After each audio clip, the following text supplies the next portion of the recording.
Hi, ഞാൻ henna Ayyub, consultant psychologist ആണ്. നമ്മൾ ഈ ഒരു വീഡിയോയിൽ ഒരു മാരേജിലേക്ക് കടക്കുന്ന സമയത്ത് നമ്മൾ ശ്രദ്ധിക്കേണ്ട പ്രധാനമായിട്ടുള്ള 5 കാര്യങ്ങളെ കുറിച്ചാണ് നമ്മൾ ഡിസ്കസ് ചെയ്യുന്നത്. ഒന്നാമതായിട്ട് നമുക്കൊരു സെൽഫ് അണ്ടർസ്റ്റാൻഡിങ് വേണം. നമുക്ക് നമ്മളെ കുറിച്ച് ഒരു ധാരണ ഇല്ലാതെ നമ്മളൊരു റിലേഷൻഷിപ്പിലേക്ക് കടക്കുകയാണെങ്കിൽ നമുക്ക് അതിൻ്റെതായിട്ടുള്ള ബുദ്ധിമുട്ടുകൾ ഉണ്ടാവും. കാരണം നമ്മൾ ജനിച്ച് വളർന്ന സാഹചര്യം, നമ്മൾ പൊതുവെ ഏതൊരു സ്വഭാവ രീതിയിലുള്ള ഒരാളാണ്, നമ്മുടെ ഒരു പേഴ്സണാലിറ്റി ട്രെയ്റ്റ് എന്താണ്, നമ്മൾ പൊതുവെ ആൾക്കാരോട് ഇടപഴകുന്ന സമയത്ത് നമ്മൾ കൂടുതലും ശ്രദ്ധിക്കുന്ന കാര്യം എന്താണ്, എന്ത് കിട്ടാത്തപ്പോഴാണ് നമ്മൾ ദേഷ്യപ്പെടുന്നത്, അല്ലെങ്കിൽ എന്തൊരു എക്സ്പെക്ടേഷൻ ആണ് നമ്മൾ വേറൊരാളിൽ നിന്ന് മീറ്റ് ചെയ്യാൻ ആഗ്രഹിക്കുന്നത് എന്നുള്ള ഒരു കംപ്ലീറ്റ് അണ്ടർസ്റ്റാൻഡിങ് നമുക്ക് ഉണ്ടാവേണ്ടത് വളരെ ഇമ്പോർട്ടൻ്റ് ആയിട്ടുള്ള കാര്യമാണ്. രണ്ടാമതായിട്ട് നമുക്ക് പറയാനുള്ള ഒരു കാര്യമാണ് ഏത് ബാക്ക്ഗ്രൗണ്ടിൽ നിന്നാണ് നമ്മൾ രണ്ടുപേരും വരുന്നത് എന്നുള്ളത് നമുക്ക് നല്ലൊരു അണ്ടർസ്റ്റാൻഡിങ് ഉണ്ടാവണം. കാരണം മാരേജ് എന്ന് പറയുന്നത് നമ്മൾ കേരളത്തിലേക്ക് വരുമ്പോൾ പ്രത്യേകിച്ച് ഇറ്റ്സ് നോട്ട് അബൌട്ട് 2 people അല്ലേ, നമ്മൾ രണ്ടുപേരും മാത്രം ജീവിക്കുന്നതോ അല്ലെങ്കിൽ അതിൽ വേറൊരാളും ഇൻവോൾവ് ചെയ്യാത്ത ഒരു കൾച്ചറൽ ഫാക്ടേഴ്സ് അല്ല നമുക്കുള്ളത്. ഇറ്റ്സ് അബൌട്ട്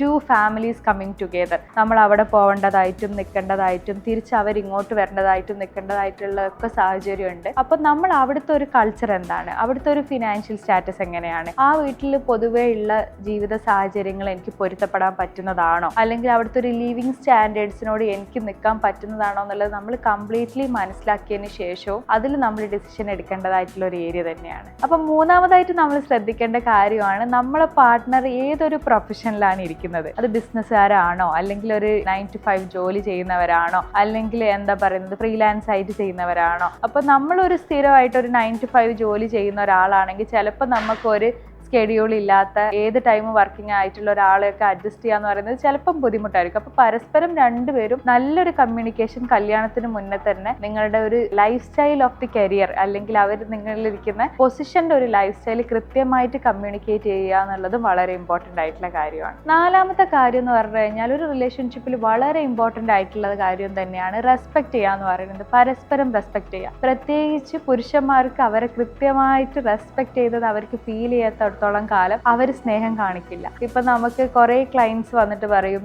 ഹസ്ബൻഡ് സ്നേഹം എക്സ്പ്രസ് ചെയ്യുന്നില്ല. അപ്പൊ നമ്മൾ ഹസ്ബൻഡിനോട് ചോദിക്കുന്ന സമയത്ത് അവർ പറയുന്നത് വെച്ചാൽ എനിക്ക് റെസ്പെക്ട് ഫീൽ ചെയ്യുന്നില്ല എന്നുള്ളതാണ്. സ്ത്രീകളെക്കാട്ടിലും ഒരു പടി മുകളിലാണ് പുരുഷന്മാർ ആ ഒരു റെസ്പെക്റ്റിനെ എടുക്കാൻ, അല്ലെങ്കിൽ റെസ്പെക്ട് കിട്ടണം എന്നുള്ളൊരു നീഡിൽ കൂടുതലായിട്ടുള്ളത്. ഡയറക്ട്ലി നമുക്ക് എന്ത് പറയാന്ന് വെച്ച് കഴിഞ്ഞാൽ നമ്മൾ നല്ലൊരു റെസ്പെക്ട് കൊടുക്കുകയാണെങ്കിൽ അവർ തിരിച്ച് സ്നേഹം കാണിക്കും എന്നുള്ളതും, അതേപോലെ നമ്മൾ നല്ല ഒരു സ്നേഹം കാണിക്കുകയാണെങ്കിൽ ഇവർക്ക് തിരിച്ച് റെസ്പെക്ട് ചെയ്യാനുള്ള ഒരു ടെൻഡൻസി ഉണ്ടാവും എന്ന് പറയുന്ന ഒരു ഫാക്ട് തന്നെയാണ്. അപ്പൊ നമ്മൾ ഏതൊരു കാര്യം ചർച്ച ചെയ്യുന്ന സമയത്തും കമ്മ്യൂണിക്കേഷനിൽ നമ്മൾ വളരെ ഇമ്പോർട്ടൻ്റ് ആയിട്ട് ശ്രദ്ധിക്കേണ്ട ഒരു കാര്യം തന്നെയാണ് പരസ്പരം സംസാരിക്കുന്ന സമയത്ത് ഒരു ബഹുമാനത്തോടു കൂടെയാണോ ചോദിക്കുന്നത്, എന്താ ഇവിടെ വെച്ചേ, എന്താ ഇങ്ങനെ ചെയ്യുന്നത്, എപ്പോഴും ഇങ്ങനെയാണ്, ഒരു കംപ്ലൈന്റ് ചെയ്യുന്ന രീതിയിലല്ലാതെ ഒരു സോഫ്റ്റ് ആയിട്ട് നമുക്ക് കാര്യങ്ങൾ അവതരിപ്പിക്കാനുള്ള ഒരു കഴിവുണ്ടോ എന്നുള്ളത് നമ്മൾ ചെക്ക് ചെയ്യാന്ന് പറയുന്നത് വളരെ ഇമ്പോർട്ടൻ്റ് ആയിട്ടുള്ള കാര്യമാണ്. അഞ്ചാമതായിട്ടുള്ള ഒരു കാര്യം എന്ന് പറയുന്നത് വെച്ചാൽ നമ്മുടെ പാർട്ട്ണർ ഏറ്റവും കൂടുതൽ വാല്യൂ ചെയ്യുന്ന എന്ത് കാര്യമാണെന്നുള്ളത് നമ്മൾ മനസ്സിലാക്കുക എന്നുള്ളത് ഭയങ്കര ഇമ്പോർട്ടൻ്റാണ്. ചില പർട്ടിക്കുലർ കാര്യത്തിൽ അവരെന്ത് ചെയ്യും, ഭയങ്കര നിർബന്ധ ബുദ്ധിയുള്ള ആൾക്കാരായിരിക്കും. അത് എല്ലാ മനുഷ്യർക്കും ഉണ്ടാവും. അപ്പൊ അത് നമ്മൾ കല്യാണത്തിന് മുന്നേ മനസ്സിലാക്കുകയാണ്. ആ ഒരു കാര്യത്തിനെ നമ്മൾ അഡ്ജസ്റ്റ് ചെയ്ത് അല്ലെങ്കിൽ അണ്ടർസ്റ്റാൻഡ് ചെയ്ത് നിൽക്കാൻ നമ്മൾ തയ്യാറാണോ എന്നുള്ളതും മനസ്സിലാക്കുക എന്ന് പറയുന്നത് വളരെ ഇമ്പോർട്ടൻ്റ് ആണ്. ചില ആൾക്കാർക്ക് പർട്ടിക്കുലർലി അവരെ ഫാമിലീനെ വിട്ടിട്ട് അവർക്ക് വേറെ ലൊക്കേഷനിലേക്ക് മാറുക എന്ന് പറയുന്നത് ചിലപ്പോൾ അവരെ കൊണ്ട് പോസിബിൾ ആയിട്ടുള്ള കാര്യമില്ല. അവർ ചിലപ്പം കല്യാണത്തിന്റെ തുടക്കകാലത്തെ എക്സ്പ്രസ് ചെയ്ത കാര്യമായിരിക്കും. അല്ല, ഇനി നിങ്ങൾക്ക് അങ്ങനെ ഒരു പ്രശ്നം ഉണ്ടെങ്കിൽ നിങ്ങൾ നിങ്ങളെ പാർട്ട്ണറിന്റെ അടുത്ത് മുന്നേ തന്നെ അത്തരം കാര്യങ്ങൾ ഡിസ്കസ് ചെയ്യാന്ന് പറയുന്നത് വളരെ ഇമ്പോർട്ടൻ്റ് ആയിട്ടുള്ള കാര്യം. കാരണം കല്യാണം കഴിഞ്ഞതിന് ശേഷം നമ്മൾ ഈ നിർബന്ധ ബുദ്ധികൾ നമ്മൾ കാണിക്കുന്ന സമയത്ത് അത് ചിലപ്പം പാർട്ട്ണറിനെ അഡ്ജസ്റ്റ് ചെയ്യാൻ ബുദ്ധിമുട്ടായിരിക്കും. അത്തരം കാര്യങ്ങൾ നിങ്ങൾ തമ്മിലുള്ള ഒരു കമ്മ്യൂണിക്കേഷനിൽ ഉണ്ടായിട്ടുണ്ടെങ്കിൽ ബിഫോർ ദി മാരേജ് തന്നെ നിങ്ങൾ വർക്ക്ഔട്ട് ചെയ്യേണ്ട കാര്യമാണ്. എനിക്കിത് എത്രത്തോളം അഡ്ജസ്റ്റ് ചെയ്യാൻ പറ്റും, എൻ്റെ കാര്യങ്ങൾ എനിക്ക് എത്ര ഫ്ലെക്സിബിൾ ആക്കാൻ പറ്റും, ഇത് അഡ്ജസ്റ്റ് ചെയ്യുകയാണെങ്കിൽ എൻ്റെ കരിയറിനെ അവിടെ ഫിറ്റ് ഇൻ ചെയ്യാൻ പറ്റുമോ. ഇത്തരം കാര്യങ്ങളൊക്കെ നല്ല പോലെ അണ്ടർസ്റ്റാൻഡ് ചെയ്തിട്ടും ചർച്ച ചെയ്തിട്ടും കമ്മ്യൂണിക്കേറ്റ് ചെയ്തിട്ടും മാത്രമാവണം നമ്മളൊരു മാരേജിലേക്ക് പോകേണ്ടത്. അപ്പം തീർച്ചയായിട്ടും എല്ലാവരും ഈ പറഞ്ഞ 5 കാര്യങ്ങൾ ശ്രദ്ധിച്ചിട്ടാവണം ഒരു മാരേജിലേക്ക് കടക്കേണ്ടത്.